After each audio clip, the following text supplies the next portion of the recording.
What's going on, traders? Welcome back to your pre-market watch list today. I'm going to run you guys through a couple things that we're going to be watching and paying attention to. So we'll first start you here with this stock, SQBG. Stock reported earnings after hours, has a nice up move. So far, we've pretty much traded sideways. We have a pre-market high price of about 1050, 1060 area. You can see the price of the stock has just reached that now. So far, no break above that. If we were to look at the daily chart and 4-hour chart, we've seen that the stock has spiked in the past. Right now, we're kind of curling up. In the event we actually get a breakout on the stock today, we're probably going to be looking for a target of maybe $12. Right around $12 seems somewhat logical that the price could actually get to. In the event something really crazy happens, maybe even closer to $15. But again, that would be a little wild. So for now, we're just watching SQBG for maybe a move closer to 12. And right now, at most, about 13. As the day progresses, we might have targets of, like I said, 15, but we'd have to wait a little bit and see how this market actually progresses on SQBG. But for now, this looks pretty solid. It's a good earnings push with pretty much flat consolidation. You can see the market's already pumping right now and jumping up. Not going to be invested into myself right now as I'm making this video, but this is going to be one of the main watches today. Next one on the list, good old Tesla. Tesla. So as you guys can see, Tesla just absolutely skyrocketed after hours. News broke they're going to be joining the S&P 500, so that's really good news for the stock. Really, you could just see this news as Tesla is more reputable now because they are a part of the S&P 500. It's like a little validation. It's almost like the sticker you get when you go and vote. It's like you're worthy, right? You have done something productive today. You went and voted. Okay, it's kind of the same thing as getting, put into the S&P 500. It's like, meh, you've proved yourself. Your cars work. We'll put you in. So it's good news for the company. So that being said, let's take a look at some of these targets that we might arguably be able to hit. For really quick, just quick. Right now, my first target on Tesla is going to be 480. 481. We've been projecting that we're going to move towards this 480 trend for a while now. We tried it here when the price was like 468, 460s. We couldn't quite get there. Now we got the S&P 500 news, so we're hoping that this is strong enough news to keep the momentum pushing up towards like 481. So if we're going to be long bias Tesla today, it's pretty straightforward. We're just looking for a move to 481. All right. We might need a pullback and relaxation before that all occurs, but that's what we would look for. Now, in the event, somehow magically, Tesla just falls all the way down to say 440 or 437, we'll be long for sure. Absolutely, we will be long the stock today. If in the event it fell all the way down to like say 440, 430. Let me explain why. We're going to go to the 1-year day chart. You see that little trend right there? That's actually my levels off. But you see this one right there? Watch what happens when I put the line here. Well, nothing happens when I put the line there. I'm just going to put it there, and then you'll be like, oh, there it is. So right there, boom, 436.70. That is the long-term daily chart trend. We go look at the 1-minute chart. That's where that's at. Where I put that level at 4.3, that's where it's at. So if somehow Tesla magically falls all the way down to this level, that will be a long-term daily chart trend. We will go long in that zone to play that long-term trend on the intraday chart. We will most likely have a good bounce there, okay? That seems pretty far-fetched to happen. But if it does, that's probably where we're going to look to be long bias. I would anticipate that it won't fall that much, and if it does pull back and drop, we would most likely see a dip down towards like 453, and then we'd end up running. Why? 453 is close to this pre-market low level, and then that's also that deviation mark right there. So initially we'll look for maybe a dip down to 453. The ripping breakout move would happen over 465. So over 465 is where the squeeze pop happens. The dip and support hold first look is going to be down at 452 or 453, with the ultimate target on the day up to 480, 481 on Tesla. The other stock we're going to touch on is MRNA. Obviously, you guys know this got the vaccine news yesterday. It started with the big short, then it kind of grinded up later in the day.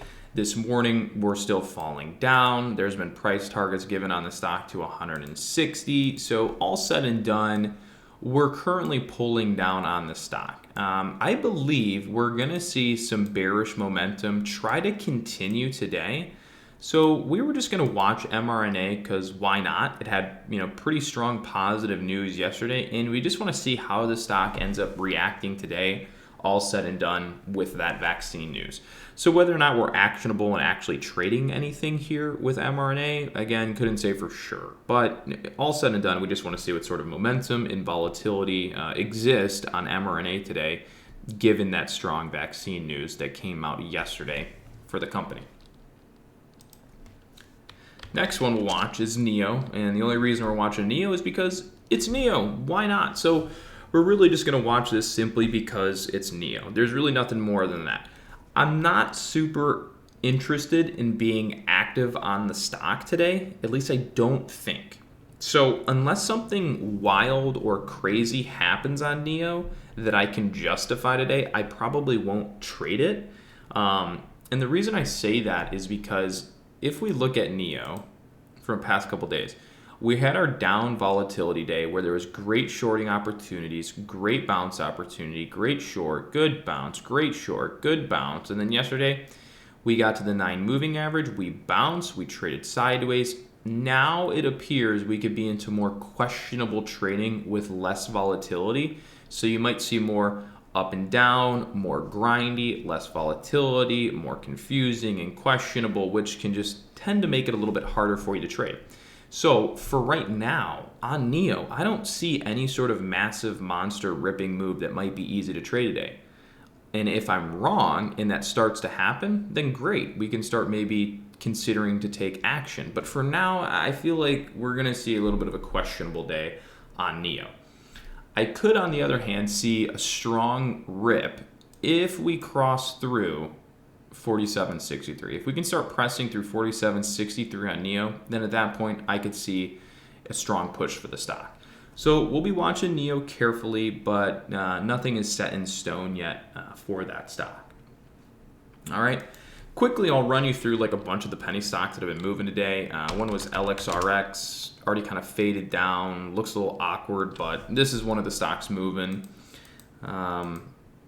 for now. So we can keep an eye on this. Let me take a look at this daily chart. Excuse me. So if we look at the 4-hour chart, the 4-hour chart has already ran into resistance here at 225. If we look at the daily chart, we have up to, there's 225 there. The daily chart has up, much further. We can maybe even press to 381. I'm just saying those are the targets available. Whether or not it actually happens is another story. But LXRX is going to be one of the stocks that I do watch, and there's a couple of reasons why. For one, LXRX is easy to borrow for me, so if I want to be active short selling on the stock, I could without having to pay any additional fees. So that makes me a little bit more interested in it in that regard. I can short this without having to pay additional fees, so I can trade this both long bias and short bias if I would like. Next one on the watch, or that has moved this morning, was CTIB. So CTIB pushed all the way up to 3, hit resistance and fell down. I'll show you the resistance at 3. There it is. See that mark? It's not 3 anymore, but at the time, this orange line was right here pre-market. So, 25 minutes ago, when it hit resistance, this orange line was right there. So we have already ran into resistance right now with CTIB. We've tried to break out. This is something that we will keep on watch for a long move. Probably what we would like to see to maybe justify a long move would be some sort of basing and consolidation like down at 243. So really we're just kind of looking for some support holds around 243 to base hold, trade sideways, create sort of a U-shaped bottom, and then maybe we could break the stock back up and target somewhere towards the 277 price for right now, that is. And that's all going to change as the day progresses, but for right now during pre-market, that's kind of what we're looking at. Alrighty, next one on the list, Mogo. This pushed up earlier this morning. I actually shorted it. That's why you see $113 there on my P&L was from shorting Mogo.